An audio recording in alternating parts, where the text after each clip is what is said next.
গোপালগঞ্জে সম্প্রতি national citizen পার্টির এনসিপি সমাবেশকে কেন্দ্র করে ব্যাপক সহিংসতা, সংঘর্ষ, ভাঙচুর ও অগ্নিসংযোগের ঘটনা ঘটেছে। এই ঘটনার পর থেকে গোপালগঞ্জের পরিস্থিতি থমথমে এবং জনমনে আতঙ্ক বিরাজ করছে। বর্তমান পরিস্থিতি 19 জুলাই 2025 অনুযায়ী গোপালগঞ্জে কারফিউ জারি করা হয়েছিল, যা আজ শনিবার 19 জুলাই সকাল 6টা পর্যন্ত বলবৎ ছিল।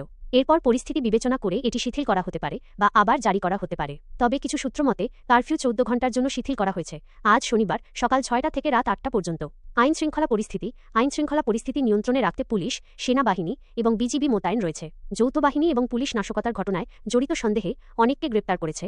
135 থেকে 167 জন গ্রেপ্তারের খবর পাওয়া গেছে। আইনশৃঙ্খলা রক্ষাকারী বাহিনীর উপস্থিতিতে বর্তমানে পরিস্থিতি শান্তিপূর্ণ রয়েছে বলে দাবি করা হচ্ছে, তবে পরিবেশ থমথমে।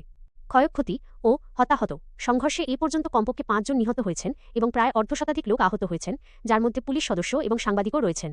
নিহতদের শরীরে গুলির আঘাত ছিল বলে পরিবার দাবি করেছে, যদিও আইনশৃঙ্খলা রক্ষাকারী বাহিনী মারণাস্ত্র ব্যবহারের অভিযোগ অস্বীকার করেছে। জনজীবন, ব্যাংক বুথ, বাজার এবং অন্যান্য প্রতিষ্ঠান বন্ধ থাকায় জনজীবন অতিষ্ঠ হয়ে উঠেছে। নিম্ন আয়ের মানুষ, বিশেষ করে রিকশা চালক, দিনমজুর কাজের অভাবে চরম বিপাকে পড়েছেন। তারা দ্রুত কারফিউ তুলে নেওয়ার দাবি জানিয়েছেন। রাস্তাঘাট প্রায় জনমান বশূন্য। হামলা ও মামলা এনসিপির সমাবেশস্থলে তাদের গাড়িবহরে হামলা করা হয়েছিল। পুলিশ ও অন্যান্য সরকারি স্থাপনায়ও হামলার ঘটনা ঘটেছে। পুলিশের গাড়িতে হামলা ও অগ্নিসংযোগের ঘটনায় মামলা হয়েছে এবং অনেককে আসামি করা হয়েছে। সংক্ষেপে, গোপালগঞ্জে আইনশৃঙ্খলা বাহিনীর ব্যাপক উপস্থিতি সত্ত্বেও পরিস্থিতি এখনও সম্পূর্ণ স্বাভাবিক হয়নি এবং জনমনে আতঙ্ক ও অস্থিরতা বিরাজ করছে।